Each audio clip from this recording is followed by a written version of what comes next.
Olá! Você sabia que muitas pessoas pegam a Bíblia, olham os seus números e até jogam na sorte, acreditando que esses números podem mudar a sua vida? Pois é, esse é o assunto dessa semana do canal Angeline. Você já pensou sobre isso? Deixe aqui os seus comentários.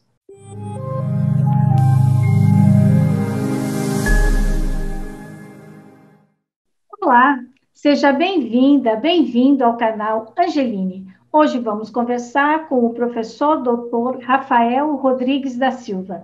Ele é biblista e é também participante da direção nacional do Centro de Estudos Bíblicos, o CEBI.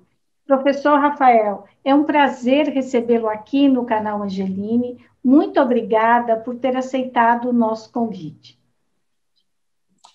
Obrigado, eu também, aqui para poder dialogar com vocês sobre a importância de ler a Bíblia.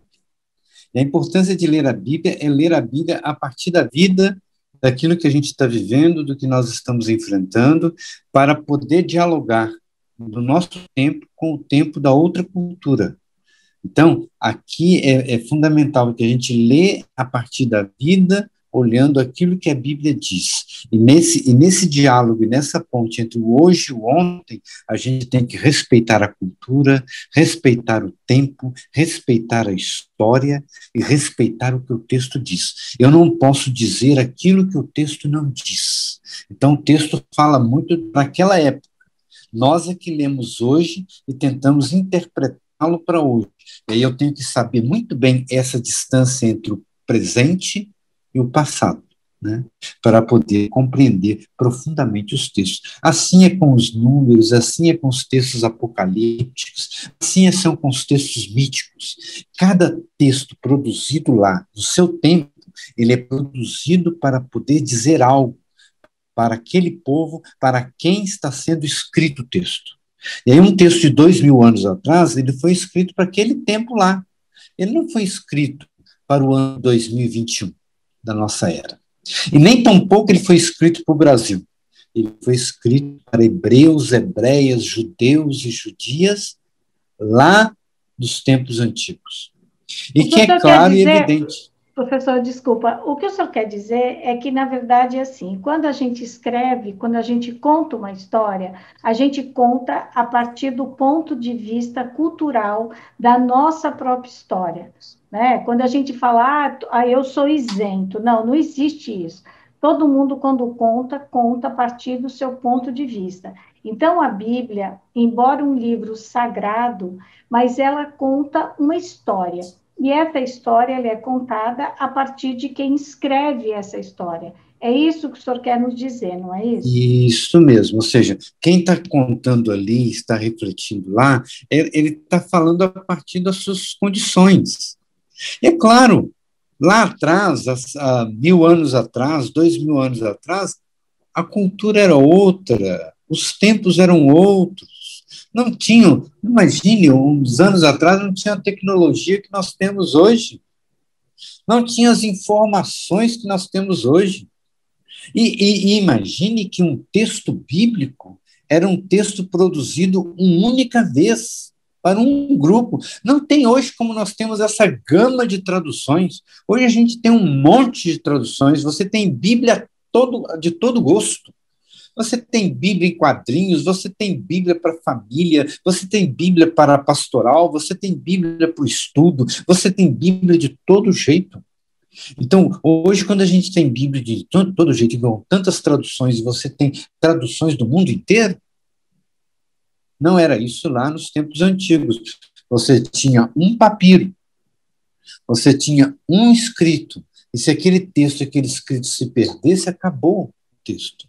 E aí, por isso que muitas vezes o texto bíblico estava muito mais gravado no coração do povo. Porque a dimensão do coração na Bíblia hebraica está aqui, ó. Guardar no coração é guardar na cabeça. O coração está aqui, ó, na cabeça, né? Quando, no fundo, todos eram chamados a guardar aquilo de pai para filho. Então, era a oralidade. A riqueza da Bíblia está na oralidade. No mundo antigo era isso. A oralidade era as histórias que eram contadas. Eu estava refletindo esses dias, por exemplo, a história que o meu avô me contou, eu vou contar para o meu neto. Então, é a história do tataravô. Então, e aí a gente vai... O que é isso? Quem está contando uma história que o avô contou e está contando para o seu neto. E assim vai, de gerações em gerações, vão sendo transmitidos na memória. E assim a Bíblia, cheia de memórias.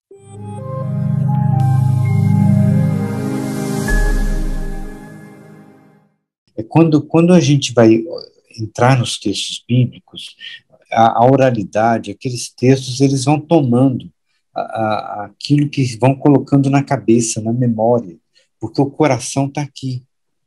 O coração da vida está aqui. É claro, a antropologia bíblica, ela vai trabalhando com uma outra dimensão.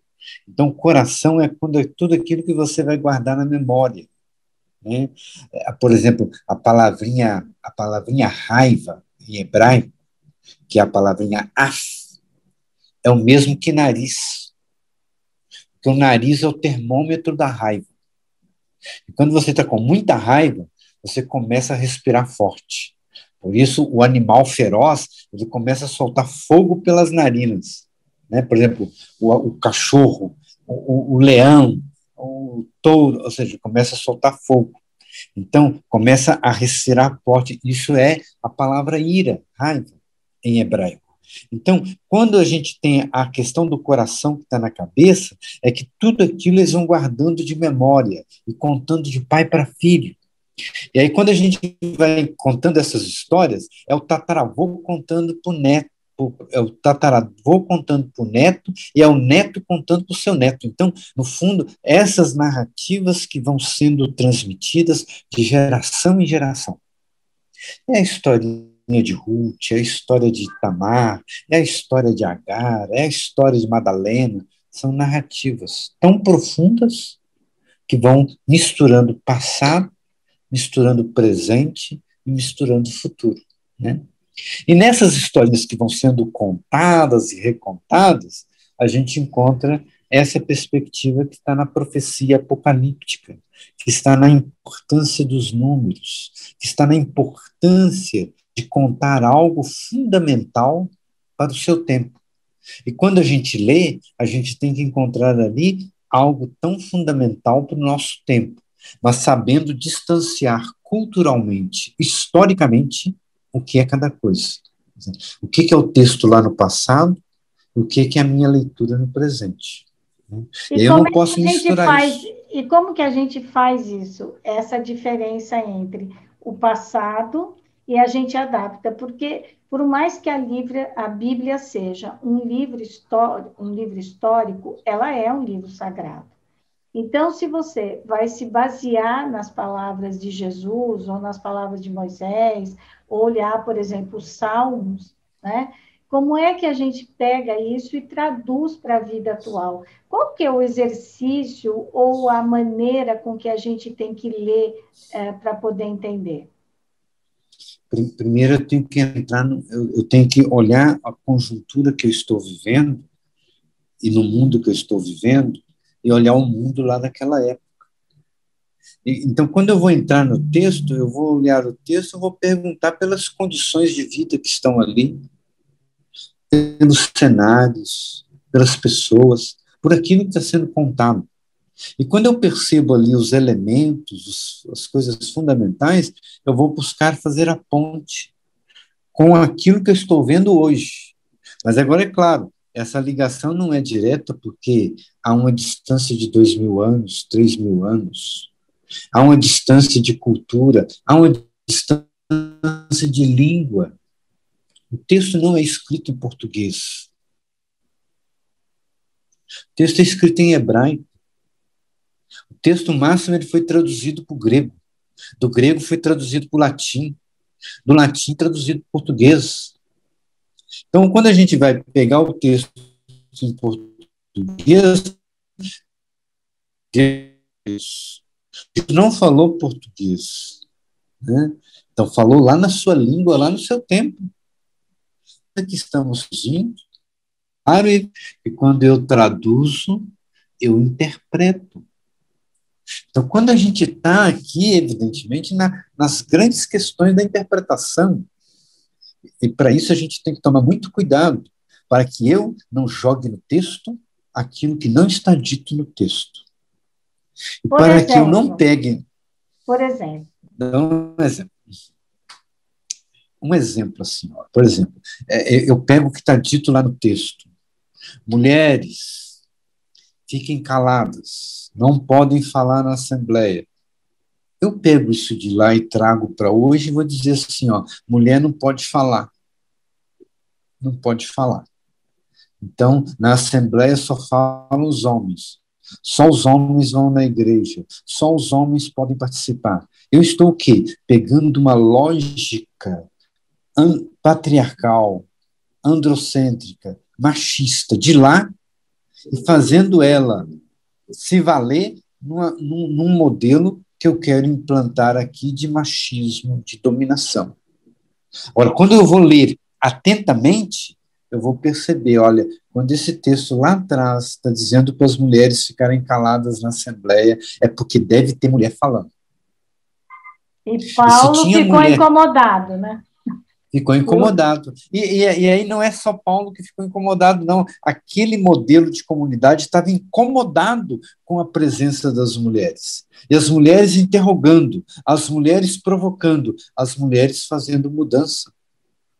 E aí a gente vai descobrir tantos textos de mulheres que ficaram fora da Bíblia. O Evangelho de Maria Madalena, a carta de Tecla, os evangelhos das mulheres. E esses textos de mulheres que ficaram fora, não ficaram fora porque foram escritos depois, ficaram fora por questões intencionais, de quem está compilando. Porque Então, elas a gente eram tem que tomar, mulheres, é isso. porque eram Esse era o mulheres. motivo. Uhum. E porque isso está dentro de uma dinâmica de uma interpretação religiosa da época e daqueles tempos. Né? E aí a gente vai encontrar muitos textos fortes que vão alimentar essa lógica. E claro que quando a gente está lendo hoje, nós estamos numa outra sociedade. Se você pegar em muitas das comunidades, quem mais está lá nas comunidades são as mulheres. E por que as mulheres não podem celebrar? Por que as mulheres não podem dirigir o culto? Por que as mulheres não podem dirigir a missa? Quando no fundo são a maioria as mulheres. Então a gente tem que um pouco ir rompendo com esse modelo. Agora, enquanto a gente não rompe com esse modelo, a gente fica reforçando a leitura lá do passado para reforçar um modelo androcêntrico, machista, patriarcal. Então, isso tudo a gente tem que fazer valer quando a gente está relendo a Bíblia. E reler a Bíblia é, evidentemente, colocar aquilo que tem a importância lá no passado e fazer as descobertas e como é que isso pode iluminar o nosso presente. Isso. Que é tão Agora, fundamental. os números da Bíblia, por que que eles são assim? Tanta gente fala nos números, né? Tem gente que pega número para jogar na sorte, jogar em jogo, né? Casas lotéricas e tal. Tem gente que usa esses números dizendo, nossa, isso é igual o que aconteceu na Bíblia, né? Existem alguns termos, por exemplo, o termo da quarentena, que a gente usa hoje para o Covid, que na verdade não são 40 dias que você fica de resguardo, digamos assim, né? Você fica isolado no máximo 15 dias. Então, por que é que esses números, eles mexem tanto com a imaginação das pessoas? Então, vejam só, é claro que os números são muito importantes lá na tradição bíblica, né? Principalmente o número 3, o número 4, e disso as correlações que vão sendo construídas. O número 4, que é a totalidade do mundo. totalidade, por exemplo, juntando o ar, a água e o terra, mar, ar e o sol, né? A E o luz, fogo. né? O fogo, né?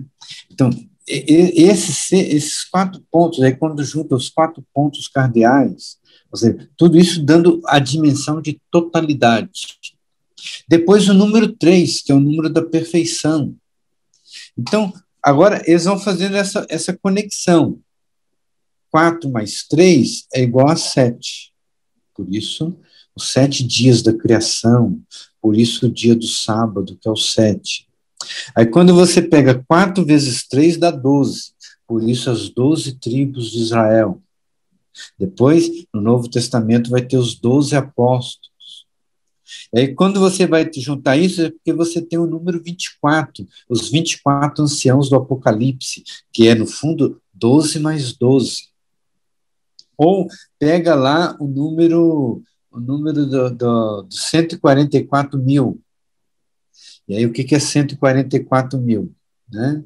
É você pegar o número 144. Né? Então, E aonde está o número 144 na Bíblia?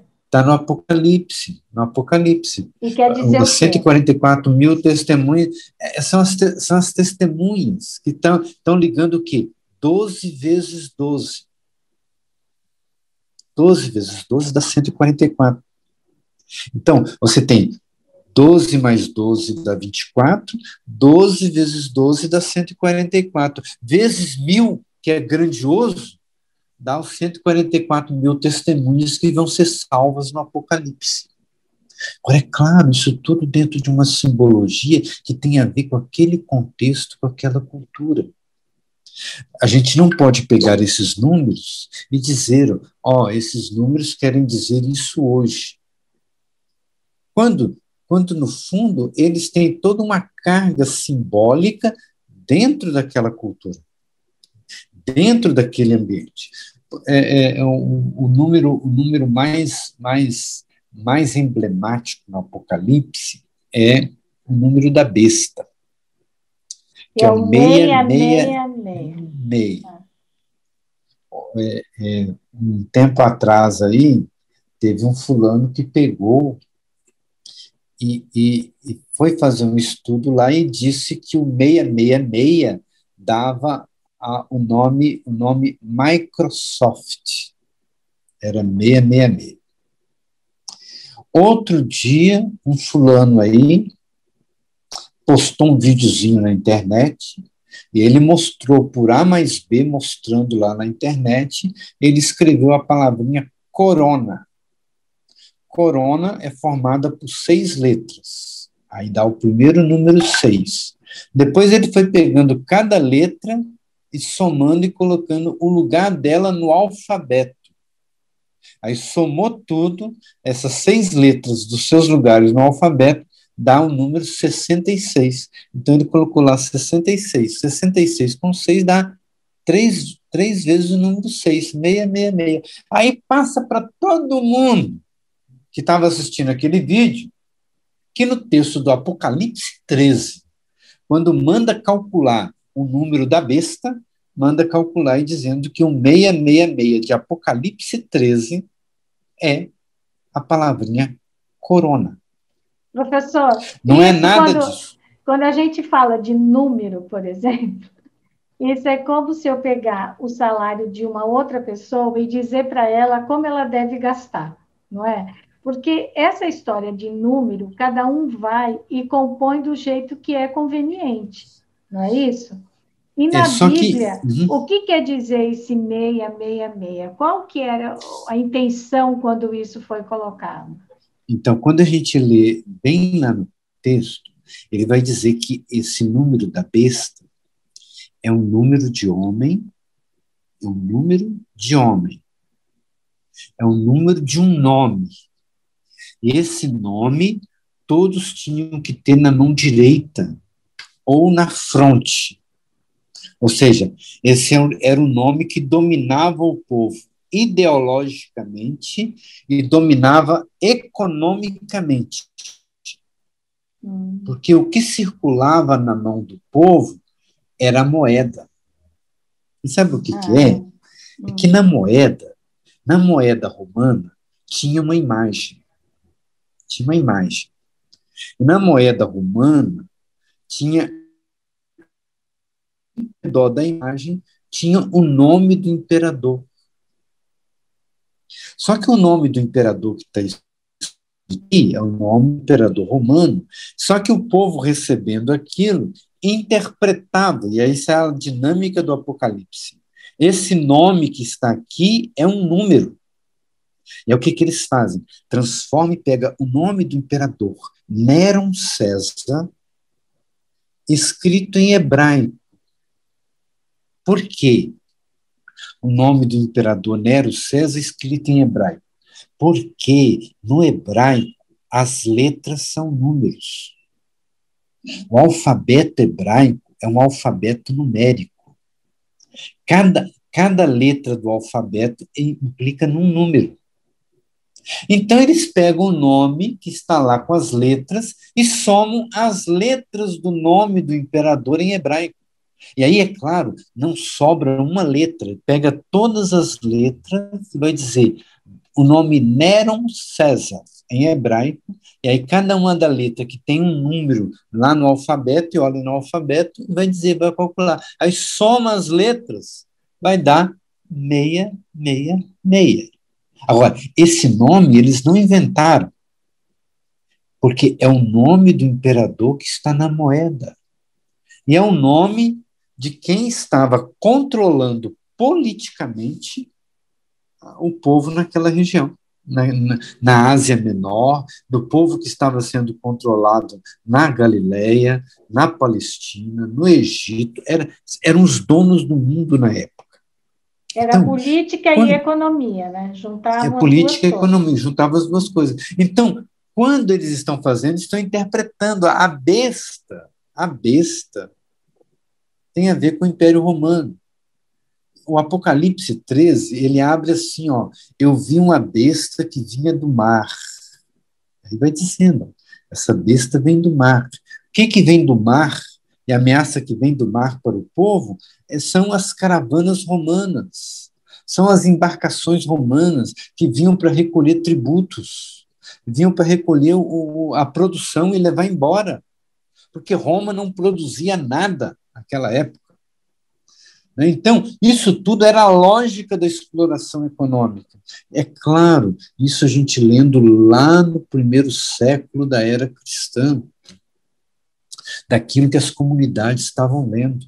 Agora, eu não posso pegar o nome, o número 66, e tentar interpretar em português, tentar interpretar na nossa cultura, porque não tem nada a ver.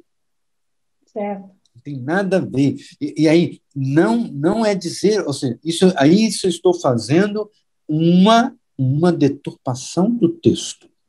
Quando teve época, até teve uma época que, lá no passado, diziam que pegava o nome da besta e calculava com o nome do Paulo Maluf, sabe? Na época que o Paulo Maluf era governador.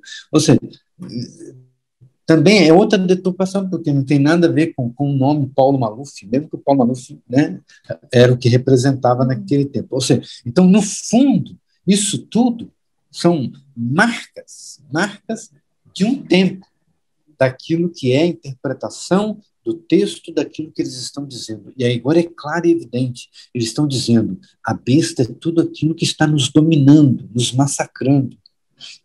Se a gente quer fazer uma releitura para hoje, a gente tem que olhar no hoje o que é que está massacrando o povo, o que é que está oprimindo o povo. Né? E aí a gente não tem que buscar pessoas. A gente tem que representar de uma outra forma aquilo que está dominando, matando, massacrando, daquilo que a gente vai interpretar dentro da nossa cultura, dentro dos nossos conceitos, né? Agora, professor, por que o senhor fala que o número 3 é o número perfeito? O que explica isso? Porque, no fundo, a tradição bíblica sempre vai trabalhar com essa questão das três partes que está na Bíblia. A Torá, os Neviim os Ketuvim, a sabedoria, a profecia e a lei. São os três componentes, né? Então, esses três componentes que orientam, na tradição judaica, a vida do povo, né? E aí, é claro, vão tomando isso como pontos fundamentais. O número 3, aquilo que eu falei que o 4 era a totalidade, mas quando isso junta no 7, os 7 dias que vai dar um descanso. Agora, você pega o 7 e multiplica com 7, você tem 49. 49 é o tempo do processo de promulgar o ano da lei, o ano jubilar, o ano da libertação. Então, isso tudo são coisas bem recorrentes. Como você vai ver na história do Êxodo, né? O povo vive 400 anos no Egito, depois caminham 40 anos no deserto, depois Elias caminhou 40 anos no deserto, Jesus vai ter 40 dias no deserto. Esse número 40 é muito simbólico. E Em também toda a é muito tradição. triste, o número 40, ele é um número simbólico, ele tem uma tradição, mas ele é um número de sofrimento, né? A maioria das coisas do É 40 na Bíblia é sempre um sacrifício, não é? sempre um sacrifício. Agora, é claro, porque no fundo tem essa exigência, e quando você tem os 40 anos no deserto, é o tempo para rever. A caminhada no deserto é um pouco para rever, avaliar, para poder caminhar de novo. Né? E se esse tempo de rever e avaliar também é um tempo para poder fazer memória. E essas questões que são tão fundamentais. Então, no livro do Levítico, no capítulo 12, vai tratar dos 40 dias, do resguardo das mulheres. E vai dizer assim, ó, se a mulher tem um filho, e aí depois que nasceu no momento do parto, ela vai ficar descansando por 7 dias. E aí, a contar dentro desses 7 dias, aí vai contar o tempo de 33 dias, para dar o 40. Certo. Quer dizer, o resguardo da mulher depois que ela tem um filho é 40 dias. E sabe qual vai ser o tempo se for menina? No Não. texto? Vai ser o dobro. Vai ser o dobro. Por A quê? mulher vai ficar de resguardo, vai ficar de resguardo 14 dias e depois 66 dias. Vai dar 80 dias. E por quê? Então, vejam só. A questão ali do texto do Levítico, que vai dizer que o resguardo para menino, se for menino, vai guardar 7 dias e depois 33, e aí vai dizer que se for menina é 14 e 66. Para dizer que é o dobro com a mulher. Aí a gente pode ficar, mas olha só que sociedade machista, porque no fundo está querendo dizer que o tempo para poder nascer menino e o resguardo da mulher é perfeito, porque no fundo não, né? E que se for menina, isso vai ser o dobro porque é mulher. Só que quando a gente vai ali nas entrelinhas, o que está dito aí? Se for mulher, a mulher vai descansar mais, vai se resguardar, o seu útero vai estar resguardado, vai estar protegida, né? Vai se recuperar o seu corpo, vai ter um tempo maior de recuperação. Né? Agora, depende muito de onde a gente lê o texto. E agora, é claro, o texto é lido numa lógica de pureza, numa lógica androcêntrica e machista, onde está determinando que o tempo ideal é se nasce menino, tempo imperfeito é se nasce menina. Né? Agora, é claro e evidente que a gente tem que ver o foco por onde a gente lê. Né? E esse texto, a única coisa que ele quer resguardar, sabe o quê? Que as mulheres, depois do parto, têm que ter o tempo do descanso. Merecido, né? Vamos combinar que é merecido, merecido. merecido e da recuperação do seu corpo. Sim. Está dito bem ali no texto é de que ela não pode ter relações enquanto o seu corpo não está garantido, para que não engravide de novo, para que não seja violentada pelo homem. Então, resguardava para essa mulher o seu direito de não ser violentada dentro daquela lógica patriarcal. Então, dentro daquela lógica patriarcal, eles queriam, quando está escrevendo esse texto, excluir as mulheres. Então, por isso, o tempo da exclusão, a mulher já era excluída dentro daquele modelo de sociedade, e imagine se ela tem filha. São as mulheres que garantem o futuro. Essa briga homem e mulher, E aí, ela é tão absurda, né, professor? Porque, na verdade, assim, um completa o outro, são necessários os dois para fazer o outro, né? É uma briga, assim, tão... E, nossa, ela é uma coisa, assim, que eu diria fora da civilização, não é? então, eu vou contar uma história que está lá no livro dos Números.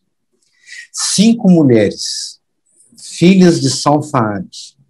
Essas 5 mulheres esperaram o dia da reunião e assembleia da comunidade e foram na assembleia da comunidade.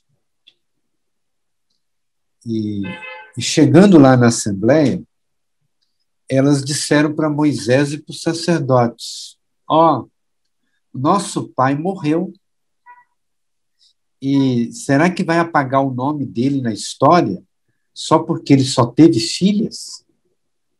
Por que nós não podemos herdar o nome e a herança do nosso pai, se não teve filhos? Aí começou aquela discussão, e aí levaram isso para Deus, e Deus falou para Moisés: ó, Moisés, as mulheres falam corretamente, e é isso mesmo. De hoje em diante, a herança tem que ser dada para as filhas também. Bom, as mulheres saíram vitoriosas, ganharam a herança, Que bom, hein? porque foram na Assembleia. Professor, e esses Agora, números... o problema, sabe o que é?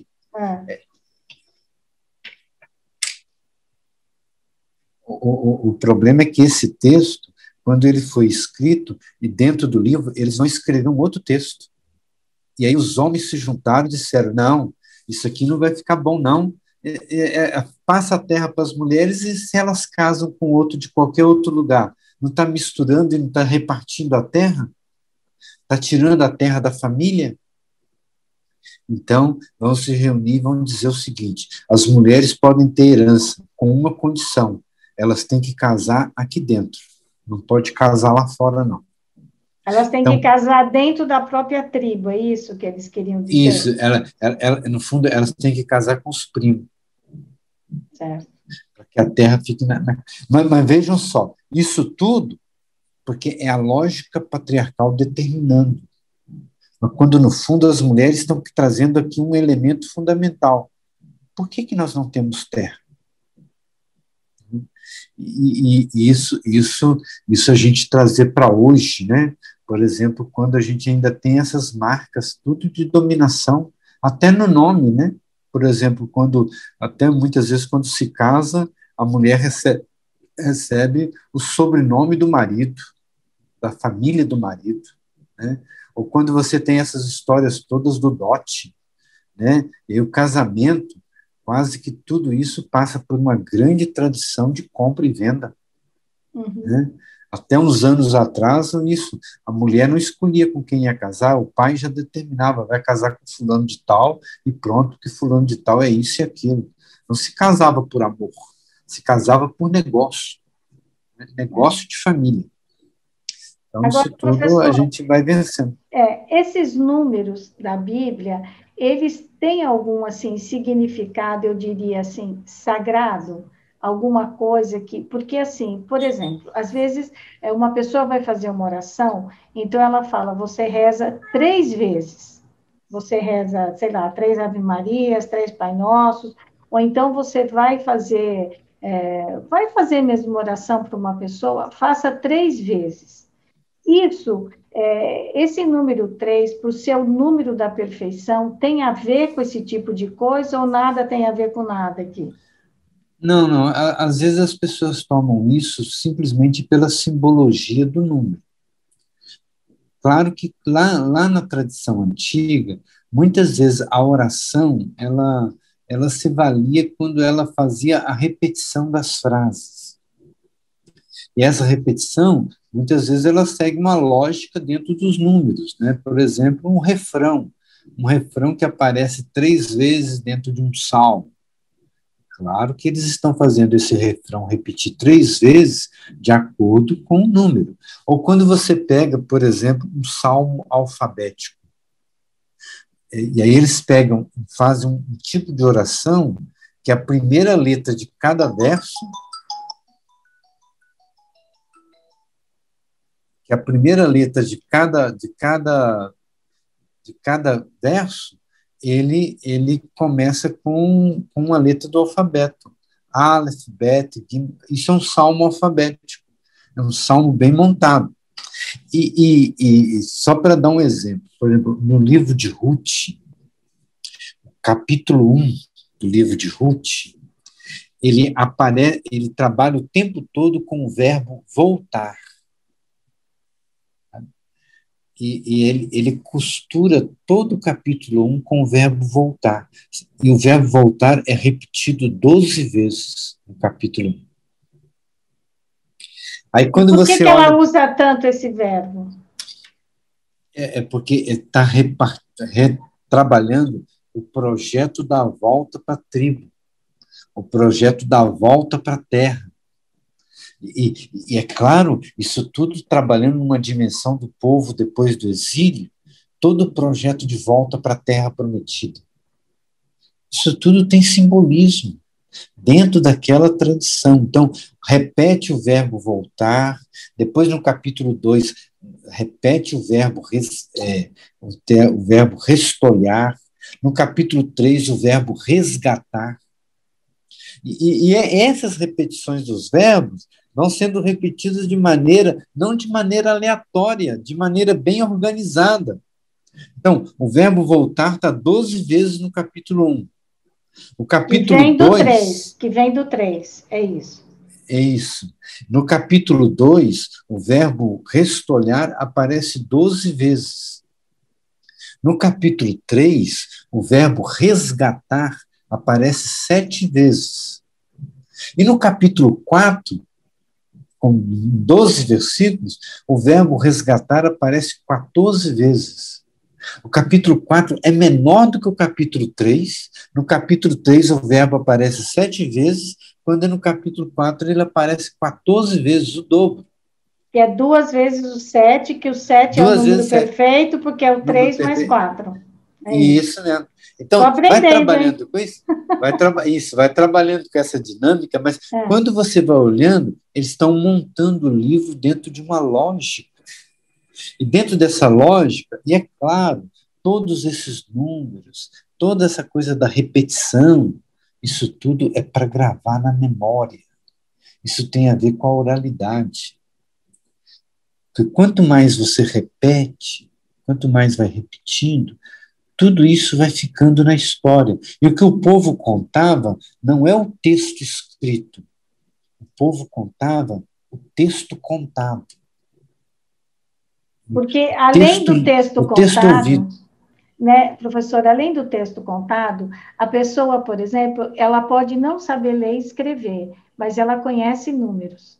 E os números, ela conhece o dinheiro, e com isso ela conta quais são os dias, ela sabe qual é a hora, mesmo não sabendo ler e escrever. Então, os números, eles são, na verdade, antes das letras, né? Isso, né? Antes das letras. E aí é claro que isso tudo está passando pela forma como se formava culturalmente o povo. E aí, é claro, os números como que se formava economicamente, né? A organização da vida, né? E nessa forma de organizar economicamente a vida, que está acima de tudo, é que vai marcando a sobrevivência daquele povo naquela cultura. Então, e isso é fundamental em toda a Bíblia. Então, agora, o que a gente tem que sempre precaver é que aqueles números têm uma intenção naqueles tempos. Não é a gente hoje tentar achar números, palavras no texto hebraico, como muitos tentaram fazer e escreveram ali o simbolismo na Bíblia, para encontrar palavras do mundo moderno no texto bíblico. eu não vou encontrar palavras do mundo moderno no texto bíblico, porque o texto bíblico é de uma outra cultura, de um outro tempo. Então, e aí é claro, por mais que eu queira traduzir para trazer isso próximo, eu queira descobrir coisas para trazer isso para a nossa cultura, eu tenho que ter e resguardar isso muito bem. Há uma distância histórica, e eu não posso ferir a história e nem tampouco manipular o texto. E o que mais fazem hoje com a Bíblia é manipulação. Manipulam o texto, e quando se manipula o texto, manipula a cultura, manipula a pessoa que está do outro lado. Né? Professor, Isso a porque gente hoje conhece. existem muitos tipos de Bíblia, né? Existem as Bíblias católicas, as Bíblias evangélicas. Qual que é a diferença entre elas? Então, as Bíblias, a gente tem assim. As antigas traduções, você tem a Bíblia hebraica, e aquele texto hebraico mais antigo, ele se perdeu. E o que restou daquele texto foi uma tradução para o grego, chamada a tradução da Septuaginta, que é a tradução dos 70. 70 anciãos, escribas, vão traduzir os livros. E aí vão levar 72 dias para poder traduzir esses livros. E aí, é claro, tem muito de mítico, tem muito de histórico nisso aí, né? Muito de uma lenda que vai criando. Mas o que resulta é que a gente tem uma tradução grega, que traduziu um texto hebraico que desapareceu. Aí, quando é no período no período de Jesus, existia um grupo dos essênios que conservaram, eles tinham uma biblioteca, e esse grupo tinha um grande papel de escrever os textos. E eles escreveram texto hebraico.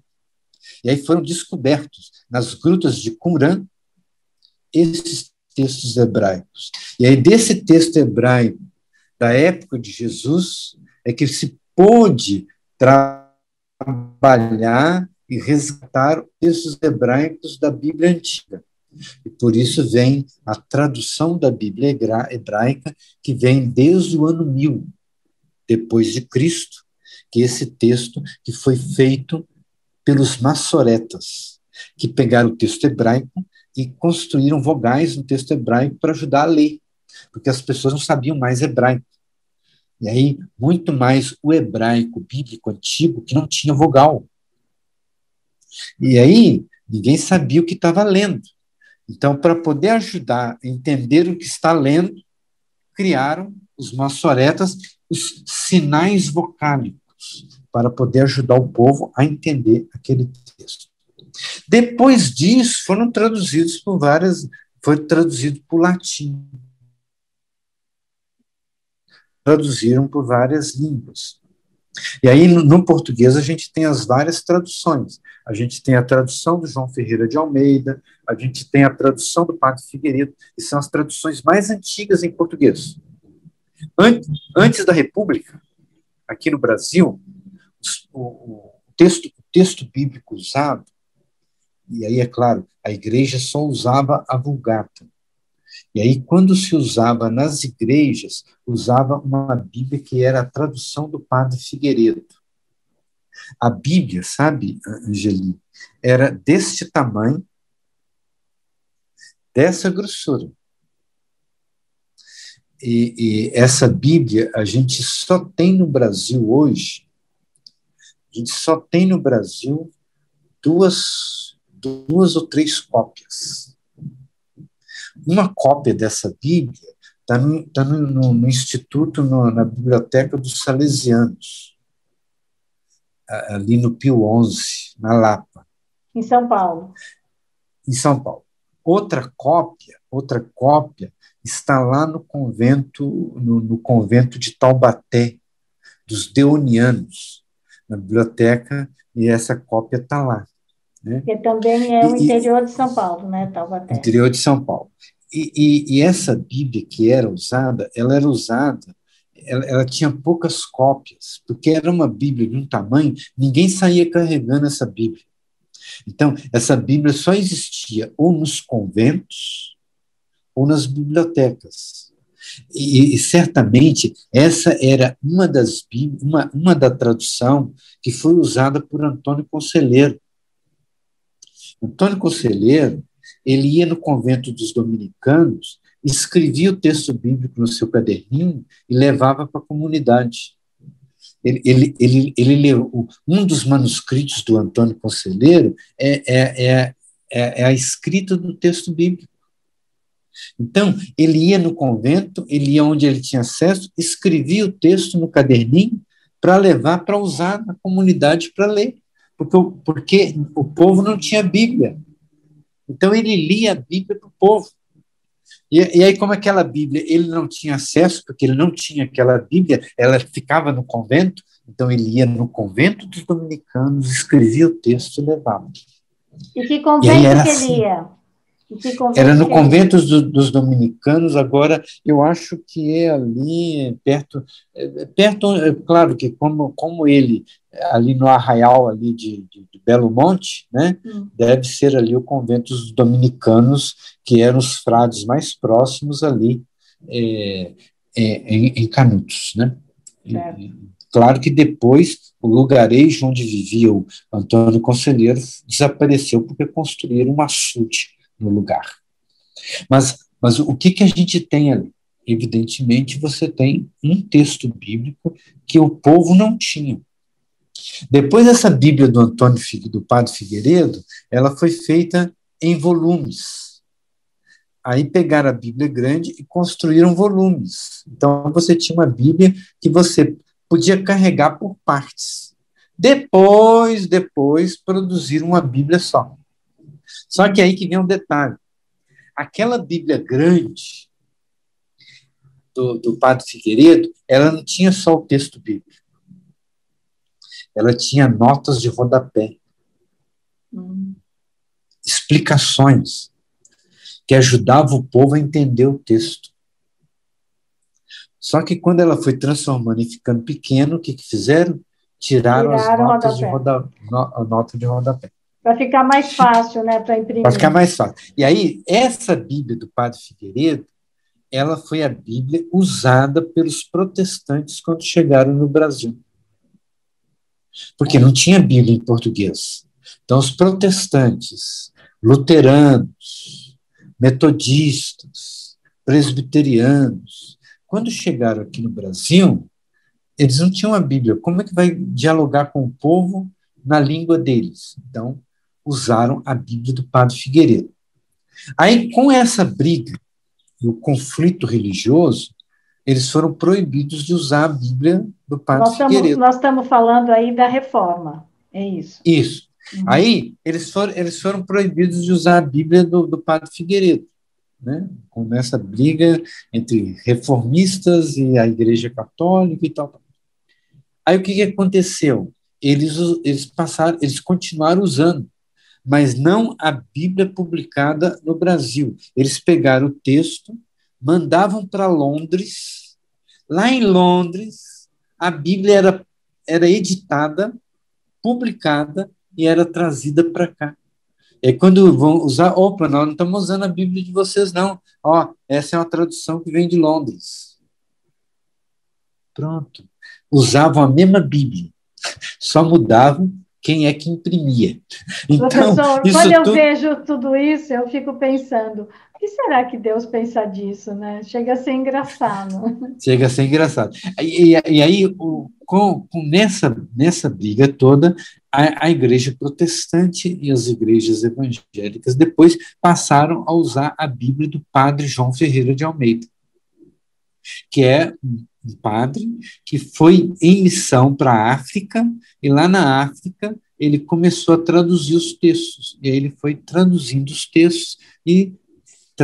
textos para o português, né? E aí, ao fazer essa tradução, ele não conseguiu terminar, outros terminaram essa tradução do padre Figueiredo, do padre Ferreira de Almeida, e aí essa vai ser a Bíblia, porque a Igreja Católica já tinha a sua, e muitas vezes o povo não tinha acesso ao texto bíblico, e aí quem tinha eram os padres. E o que transmitia para o povo católico era um chamado resumo, a vida de Jesus. O povo tinha que aprender a história em resumo. Não precisa ler a Bíblia, não. Né? Então, o que acabava acontecendo é que a Bíblia passou a ser, e ela era algo muito próprio da Igreja Protestante. Por isso, os luteranos, metodistas, todos esses tinham amplo acesso e conhecimento do texto bíblico, porque usavam o texto bíblico. E por isso também é que sempre quando você vai reconhecer uma pessoa que não é católica e é religiosa, ligado aos evangélicos, elas estão com a Bíblia na mão.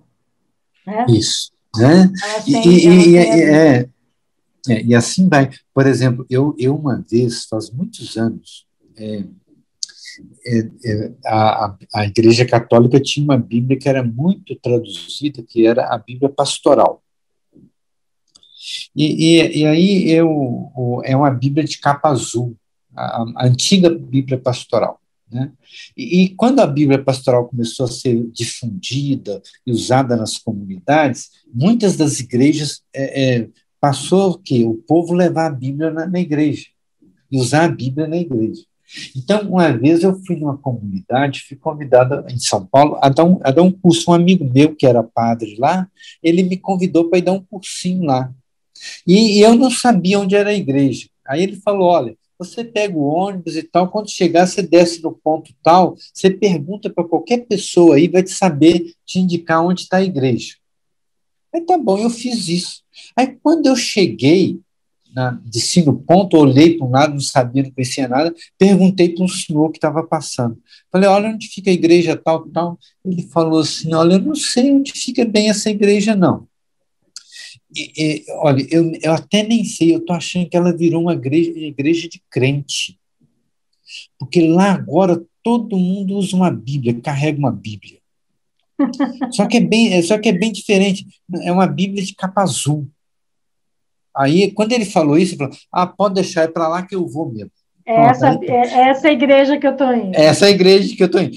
Mas assim, para poder entender essa referência, a referência dele era de que a Bíblia é usada, e quem usa a Bíblia, carrega a Bíblia para a igreja, é o protestante. Isso, e nesse é momento, católico.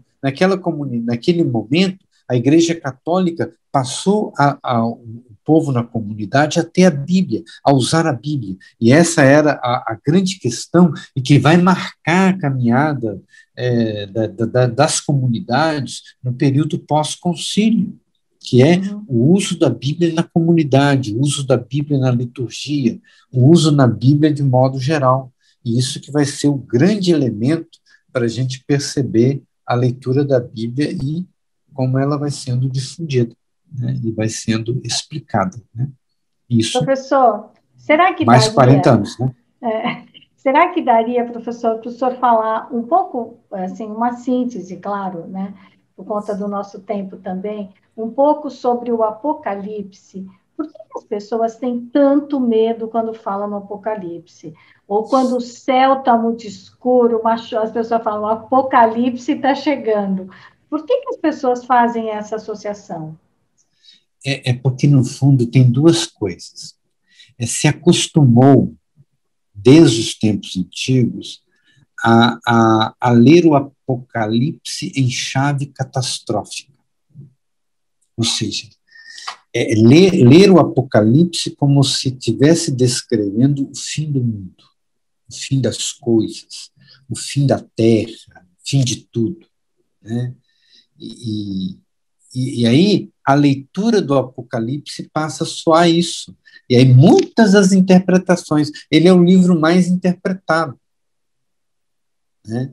E também é o livro que mais amedronta, porque no fundo está descrevendo coisas, vai descrever o tempo das coisas terríveis. A palavra Apocalipse, ela quer dizer revelação. E quando ela vai lidando com esses conceitos simbólicos, tentando revelar para o povo as coisas que estão acontecendo, para ajudar a ler os sinais que estão na realidade, aquilo que está na vida e na caminhada do povo. E aí, por mais que a gente fique com a leitura que às vezes o Apocalipse mete medo, lá para o povo na época, o Apocalipse era o que queria revelar onde é que eles tinham que buscar forças para resistir. O Apocalipse era um livro de esperança. Mas se o Apocalipse Frei Carlos coloca, Mestres, viu, professor? Mas se o fundador do Apocalipse, CEBIMS, desculpa, mas se o Apocalipse era uma coisa que mete medo, como é que ele era também uma coisa de esperança? Como é que traduz isso? é porque, no fundo, ele não metia medo, porque, no fundo, ele dizia assim, ó, quem é que será, quem é que será destruído no dia do julgamento? Ele descreve a queda dos poderosos, a queda dos impérios.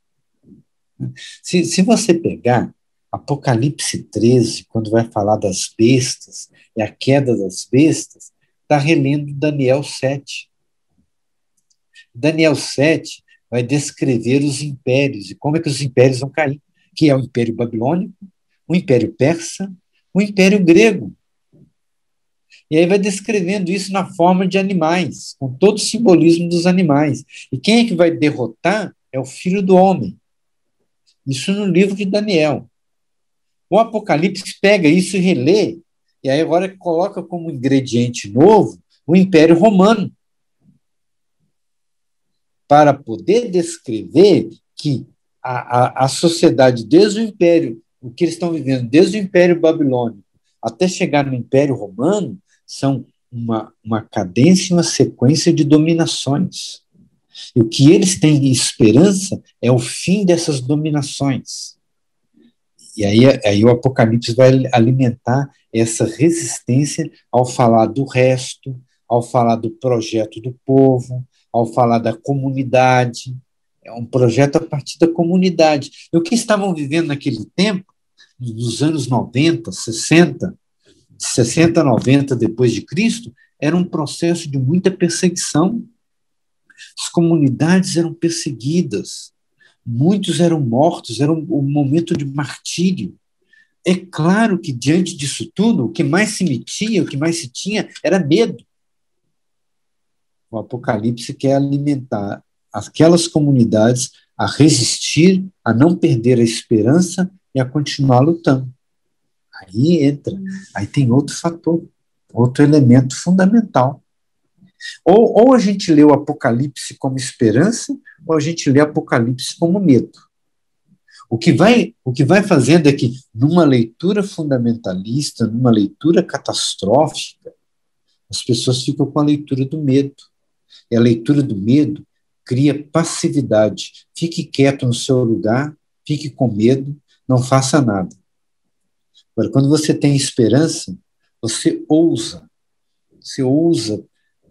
mudar, você ousa resistir, você quer diferente. E quando Porque a a comunidade se esperança te junta, faz sonhar, né, professor? Então, quando o senhor a sonha, esperança o senhor quer ver aquilo realizado. Então, a esperança, realizado, ela isso, sustenta seu sonho que vai tentando virar realidade.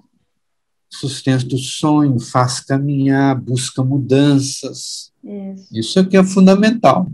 O Apocalipse é isso, livro de esperança.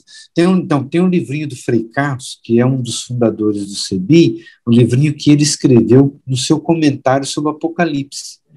Apocalipse é esperança de um povo que luta. Ah, depois a gente Isso, vai colocar aqui no texto do YouTube esses livros isso, que são bem interessantes, né? isso. Professor, se o senhor tivesse que explicar hoje para uma criança o que é a Bíblia, como o senhor explicaria para ela? Eu explicaria para ela assim, ó, é um conjunto de historinhas das pessoas antigas, e nessas historinhas a gente vai aprendendo como que a gente deve olhar para a nossa vida e aquilo que a gente olha para a nossa vida que a gente tem que melhorar. né?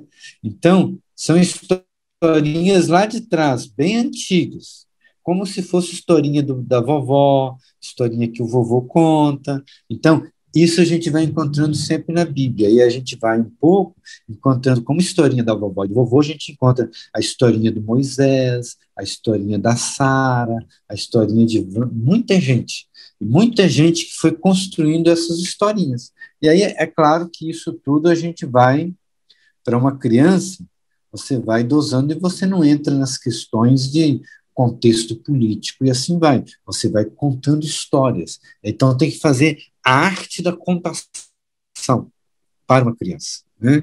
E aí, é claro, isso tudo você tem que buscar os recursos de como é que você vai contando aquelas histórias, você vai recheando aquelas histórias, e você pode ali, ao rechear e contar aquelas histórias, você colocar coisas impressionantes e importantes, né? Eu estou lembrando aqui que na igreja metodista, lá nos anos 80, anos 90, ela tinha uma coleção de contação de histórias para criança, que é a coleção Bem TV, que faziam o maior sucesso de ajudar as crianças a compreender as questões que estão na Bíblia. Como fazia? Contando, levando as crianças a se interagir com a questão do texto bíblico. E essa interação passava pelo teatro, passava pela encenação, passava pelo desenho, passava pelo lúdico. E é isso que a gente tem que fazer. Quando a gente quer contar uma coisa dos textos antigos para as crianças, a gente tem que trabalhar de forma lúdica, de forma que a criança entre, faça parte da roda. A criança tem que ser sujeito, não objeto. É isso que a gente tem que aprender. Hoje a gente faz muita leitura de Bíblia para criança, né? Quando a criança se torna sujeito de uma história que o avô e a avó contam para ela começa a contar a história. E de tanto que ela conhece a história, se o avô e a avó contam a história diferente, opa, não é assim não. E aí ela faz contar de novo. Então, quando a criança faz isso, é porque ela já está dentro da história e ela está interagindo. E ela está recriando. E é assim com a questão quando a gente trabalha com a Bíblia e a criança tem que se tornar sujeita da história. Sujeita daquilo que são. Né? Assim também, quando a gente está trabalhando a Bíblia, as mulheres se tornando sujeitas, os jovens, e assim vai. Né? Porque a gente só vai poder romper com uma lógica dominadora quando a gente trabalha na dimensão da recepção, o outro, a outra, o pequenino e a pequenina como sujeitos dessa leitura. Nossa, professora, é uma delícia te ouvir, Okay? né? Como é gostoso a gente ouvir uma pessoa que tem conhecimento, né? Que estudou tanto, só estudou tanto, fez tantos cursos, né?